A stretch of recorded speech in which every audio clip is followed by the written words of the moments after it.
안녕하십니까. 거짓과 진실의 우종창 기자입니다. 오늘 이 시간에는 박근혜 대통령께 힘이 되는 소식들을 정리해서 말씀드리도록 하겠습니다. 박근혜 대통령이 구속 수감된 날은 2017년 3월 31일입니다. 그 후 1년 이상의 시간이 지나면서 대통령과 연관이 있는 많은 사건들의 재판이 진행되면서 조금씩 희망 섞인 조짐들이 나타나고 있는 것입니다. 쓰레기와 기자들의 합성어가 기레기입니다. 기레기 언론들이 대한민국과 대한민국 국민들을 속인 대국민 기만 사건이 항소심 재판을 통해서 그리고 대법원 선고를 앞두고 서서히 그 실체를 드러내고 있는 것입니다. 이런 중요한 시점을 맞이하여 대한민국을 사랑하는 우파 국민들은 본격적인 저항운동을 시작해야 합니다. 그 첫 출발점이 저는 헌법재판소를 향한 저항이라고 생각합니다. 자, 화면 한번 보십시오. 헌법재판소 제2지정 재판부의 결정 내용입니다.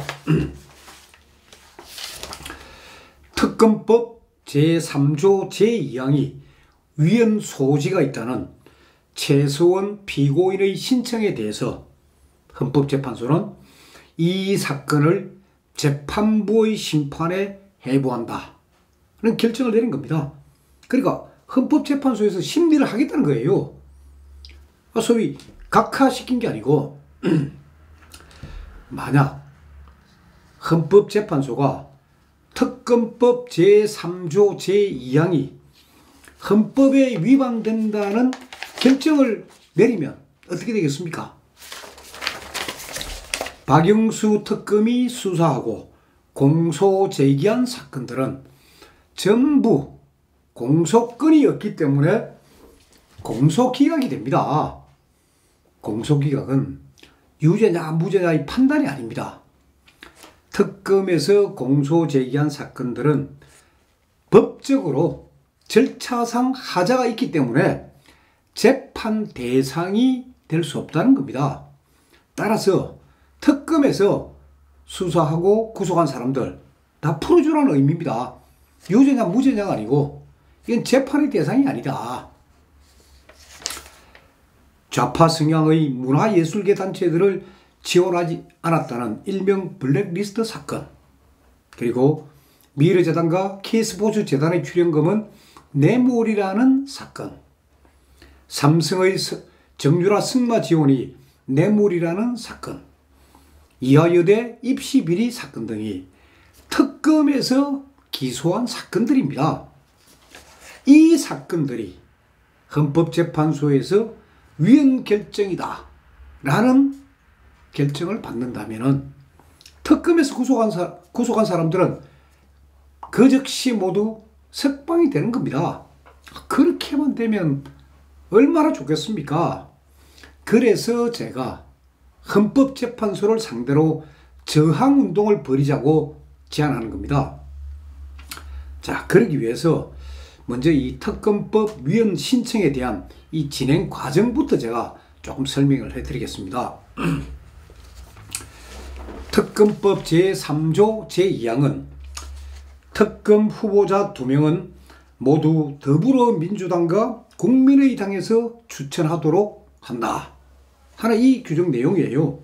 그 당시 여당인 새누리당은 특검 후보자를 추천할 수 없게끔 원천적으로 봉쇄한 규정입니다.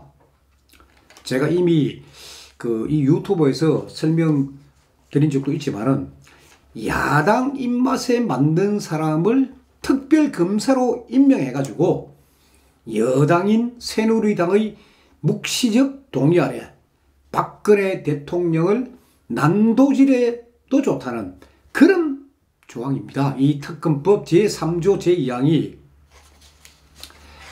그렇기 때문에 이 특검에 의해 기소된 최소한 피고인, 물론 검찰이 기소한 사건도 있지만 특검이 기소한 사건이 뇌물입니다. 그래서 최소한 피고인이 2017년 4월 7일 작년에 그 재판 도중에 김세현 판사에게 국회 원내 교섭단체인 새누리당을 배제한 특검법 제3조 제2항은 위헌이라며 위헌 법률 심판을 법원에다가 청구를 했습니다.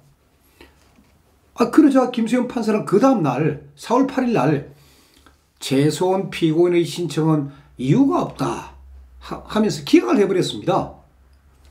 이렇게 되니까 이경재 변호사가 4월 21일 날 헌법재판소에 헌법소원을 청구했습니다. 청구 취지는 이렇습니다. 의회 다수를 점한 일당이나 몇 개의 정파가 당파적 이해나 지지 세력 확대를 꾀하는 법률을 만들어가지고 나라를 혼란으로 몰고 가는 일은 헌법 수호기관인 헌법재판소가 막아야 할 책무가 있다. 이게 청구 취지입니다. 자, 그렇지만은 법원에서 이미 1차 각하를 해버렸고 또 헌법재판소가 어떤 데입니까? 박근혜 대통령에게 파면 결정을 내린 곳입니다. 그렇기 때문에 헌법재판소에서도 당연히 신청 자체가 부적법하다며 저는 각하 결정이 날 줄 알았습니다.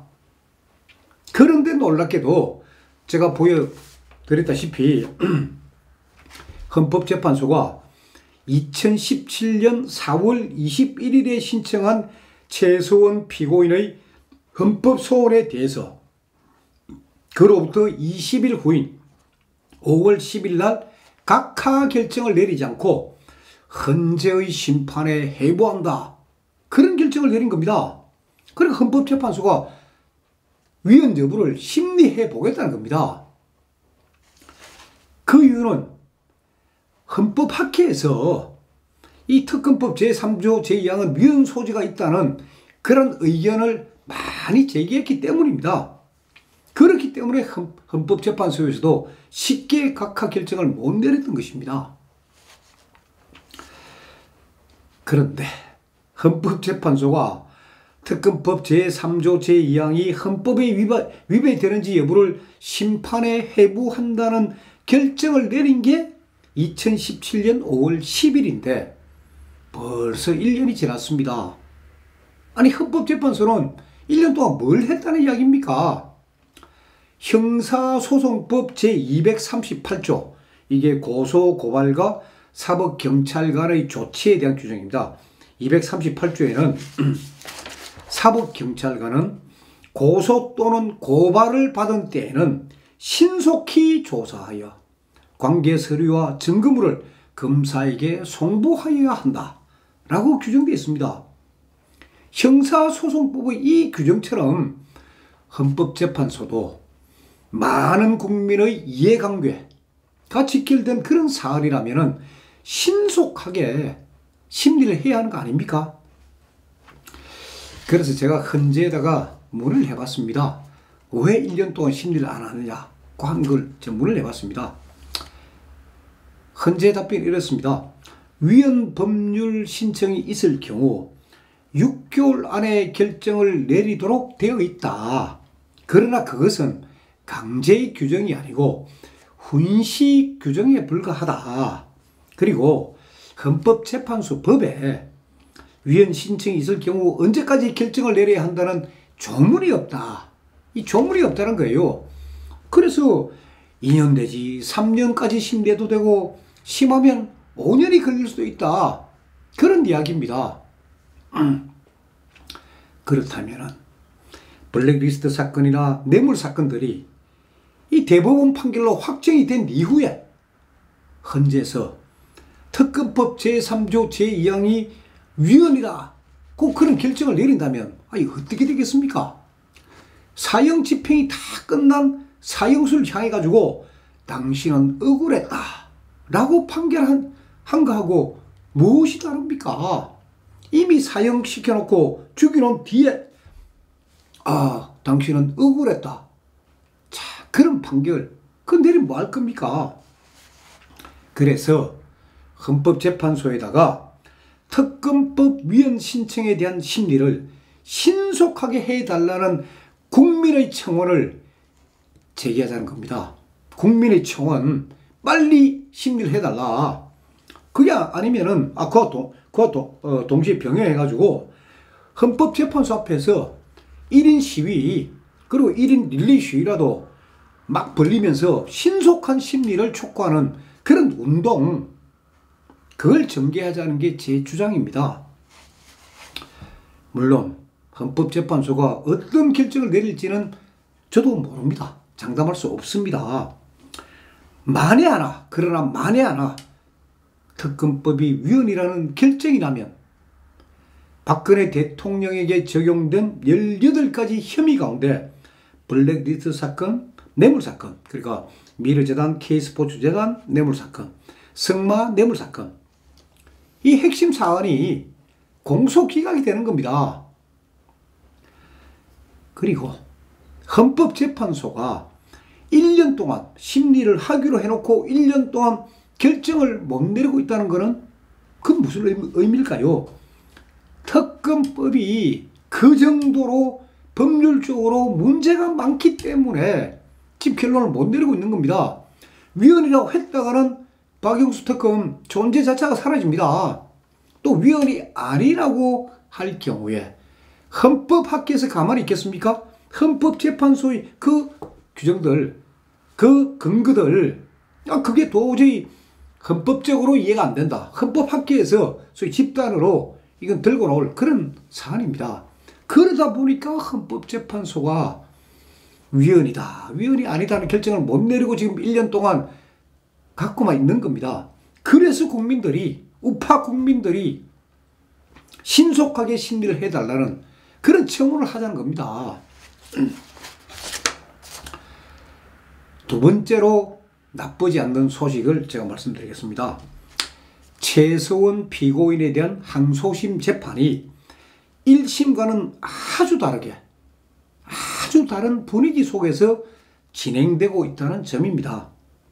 그 사례 중의 하나가 2018년 5월 9일 수요일에 있었던 박상진 삼성전자 대외협력사장에 대한 정인신문 광경입니다. 이 내용은 거의 언론에 보도가 안 됐습니다. 그래서 아마 여러분들도 잘 모르실 겁니다. 저는 법정에 있었습니다. 그러니까 박상진 사장은 정유라 승마 지원과 관련해서 피고인 측, 최수원 측 정인으로 채택되었습니다. 이렇게 되니까 박상진 사장은 정신이 피폐하여 정언하기 곤란하다 하면서 정인 출석을 거부를 했습니다. 이렇게 되니까 대부분의 경우, 이렇게 하면 대부분의 경우 재판부가, 특히 김세훈 재판장의 1심 재판 같은 경우는 그냥 정인이 출석을 거부하니까 없는 걸로 하십자 하겠는데, 서울고등법원 형사사부 김문석 재판장은 강제 구인 조치를 내린 겁니다. 정은 거부해 좋다. 그러나 법정에 나와라. 그리고 강제 구인 조치를 내린 겁니다. 이렇게 하니까 박상진 정인은 강제 구인되더라도 정언을 거부합니다 라는 단서를 달면서 법정에 나온 겁니다. 5월 9일 날. 박상진 정인은 이경재 변호사의 신문에 정언을 거부하겠습니다 하는 말 외에는 아예 말 안 했습니다. 정언을 거부합니다. 자, 정인이 정언을 거부하면은 참 몇 마디 물어보다가 끝을 내는 게 대부분의 경우입니다. 그러나 이경재 변호사는 1시간 20분 동안 집요하게 박상진 사장을 신문했습니다.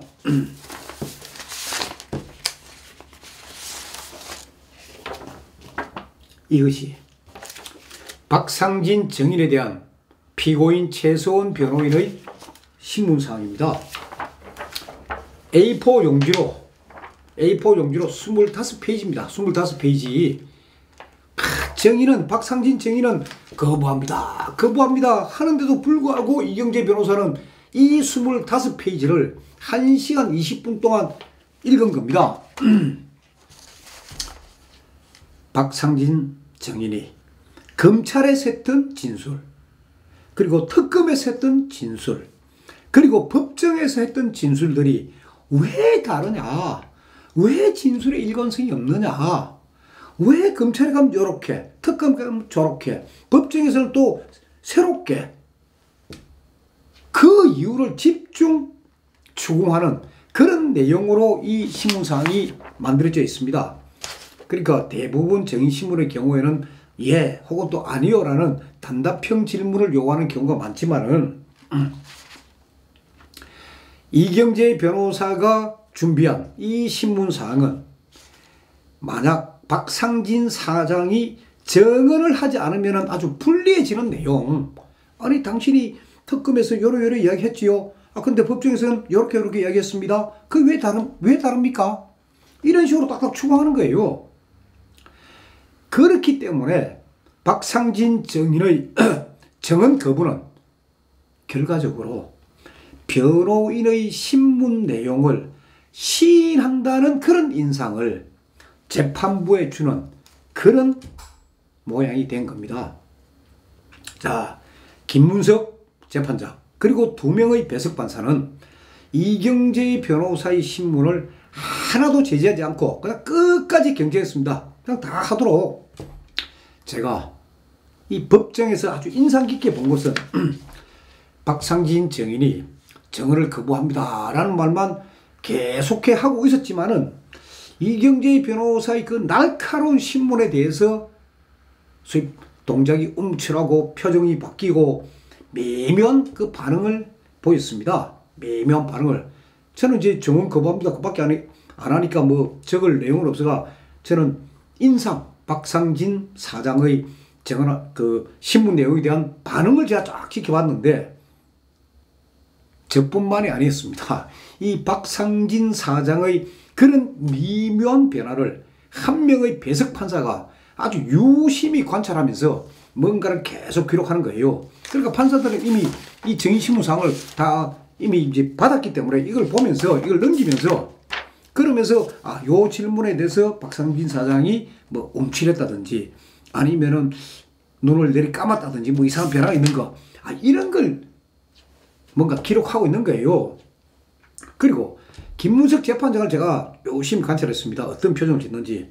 김문석 재판장은 같은 말을 반복하는 박상진 증인을 진짜 측은하다는 표정으로 그런 눈빛으로 바라보고 있었습니다. 1심 재판 때의 판사들하고는 전혀 다른 모습이었습니다. 박상진 사장은 이제 변호인들의 신문이 끝나고 검찰이 반대 신문을 했을 때도 변함없이 그냥 증언을 거부를 했습니다. 증언 거부합니다 했습니다. 정의신문이 딱 끝나니까 최소한 피고인이 손을 들었습니다. 재판장에게 허락해 주신다면 제가 몇 가지를 여쭤보겠다. 그러니까 재판장이 하시라 하고 하니까 최소한 피고인이 3가지를 딱 물었습니다. 그 질문을 듣고 저도 깜짝 놀랐습니다. 1심 때 최소한 피고인은 좀 뭐랄까요, 그때는 좀 흥분된 상태인 몰라도 말에도 조리도 없고 마구 이래 뭐 이야기하는 것 같은데 이번에는 아주 조리 있게 3가지를 딱 묻는 거예요. 예를 들어 보겠습니다. 그 최소한 피고인은 박상진 사장한테 딱 이런 말 합니다. 사장님, 독일의 경우에 정려세가 세다는 거, 그래 엄청나게 많이 나온다는 거를 사장님도 알고 계시지요.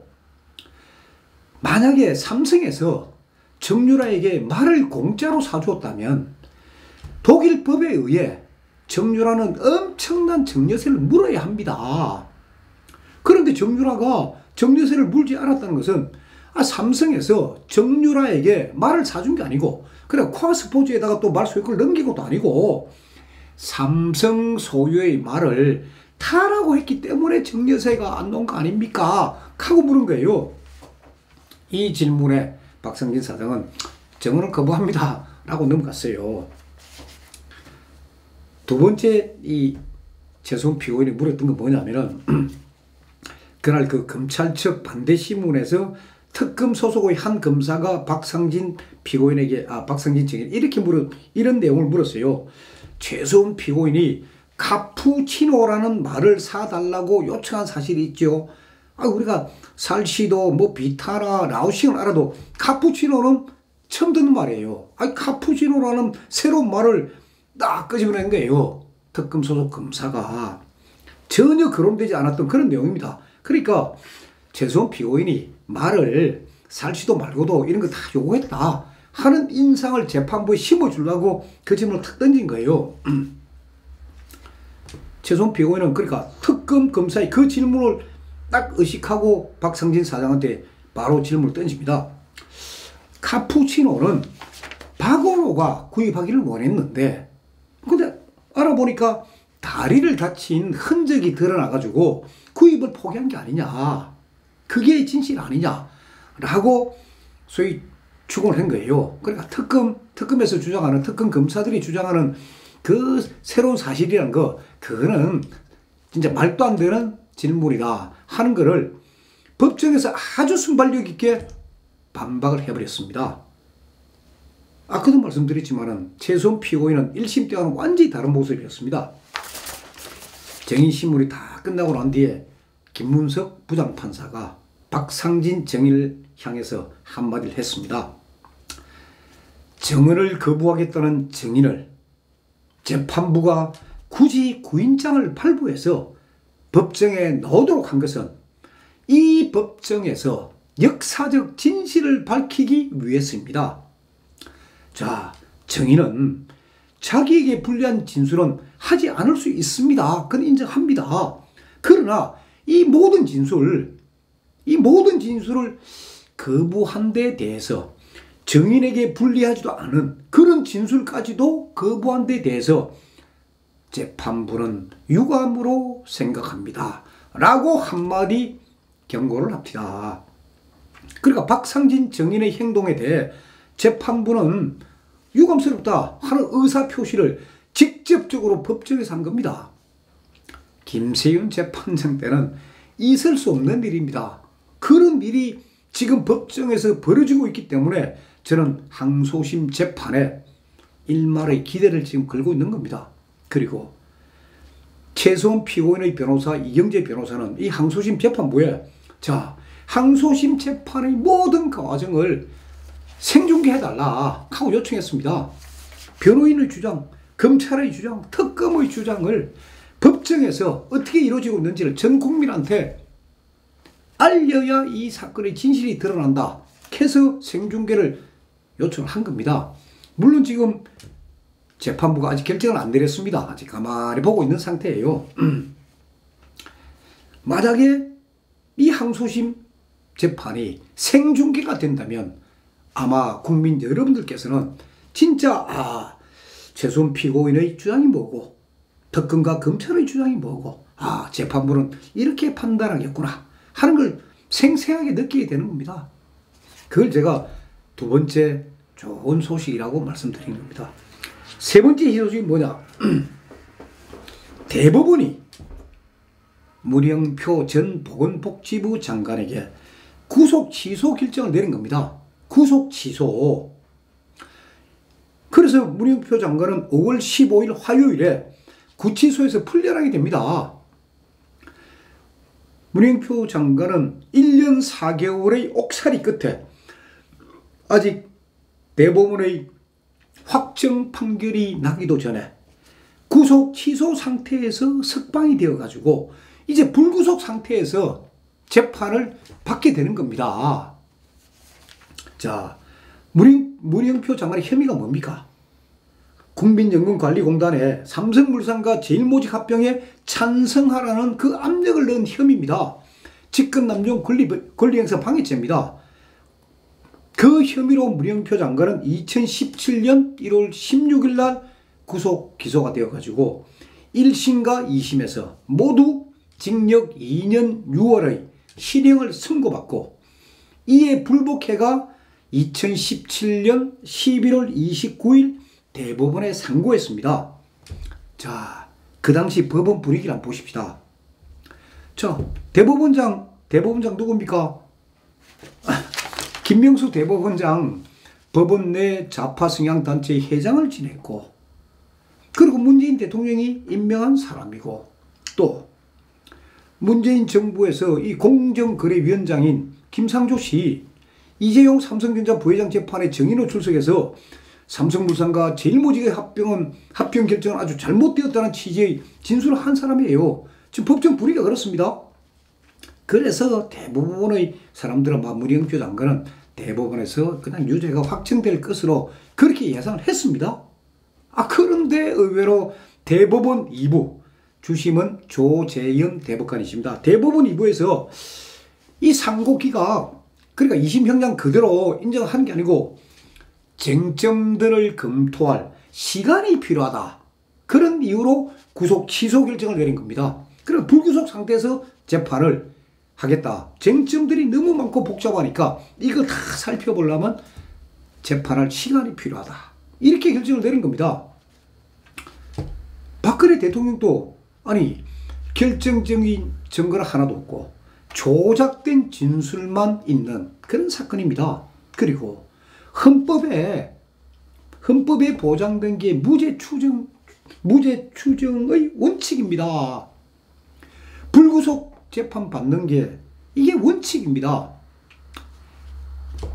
그러나 언론의 기획 폭로, 그리고 윤석열 검사의 기획 수사, 그리고 좌파 정권의 탄생으로 박근혜 대통령은 지금 엄청난 인권 유린을 지금 당하고 있습니다. 자, 이런 마당에 대법원이 문영표 장관에게 구속 취소 결정을 내렸다? 저는 이 결정을 보면서 대한민국의 사법정의가 아직은 살아있구나 하는 느낌 받았습니다. 물론 이 문영표 장관 이 결정 언론에 거의 보도가 많이 안 된 걸로 제가 알고 있습니다. 김명수 대법원장이 대법원의 수장은 맞습니다. 그러나 그분도 13명의 대법관 중에 한 명에 불과합니다. 그분도 결국 대법원에서 전원 합의체 어떤 결정을 내리게 되면 한 표를 갖고 있는데 불과합니다. 그런 사실을 우리가 절대 잊어서는 안 됩니다. 그리고 홍한선 전 국민연금공단 기금운용본부장의 경우에 홍한선 본부장은 국민연금공단에 1388억 원의 손해를 끼친 혐의, 소위 특가법상 배임죄입니다. 그 혐의로 불구속 상태에서 재판을 받다가 1심에서 징역 6월이 선고되면서 법정 구속되었습니다. 2심에서도 그대로 1심 형량이 유지되었습니다. 그래서 대법원에 상고를 했는데 다음 달 7일, 6월 7일이 구속기간 만료일입니다. 그래서 5월 하순, 이번 달 하순쯤에 구속 취소 여부가 결정될 것으로 보입니다. 문영표 장관에게 구속 취소 결정을 내린 재판부가 대법원 2부입니다. 홍한선 본부장 이 사건을 심리하는 데도 대법원 2부입니다.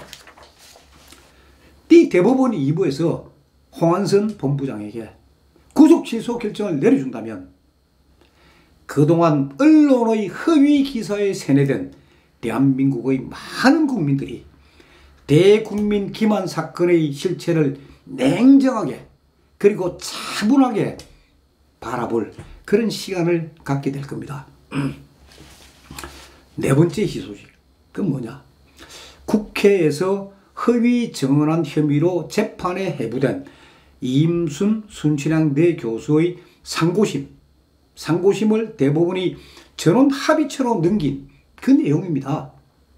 자, 이임순 교수는 국회 국조특위에서 김영재 원장의 아내 박채윤 씨를 대통령 주치인 서창석 교수에게 소개해 준 적이 없다 한 요 진술이 허위다. 그거로 해가지고 허위 증언으로 기소되어 가지고 1심에서 징역 10월에 집행유예 2년의 실형을 선고받았습니다. 그때 판결 이유가 뭐냐?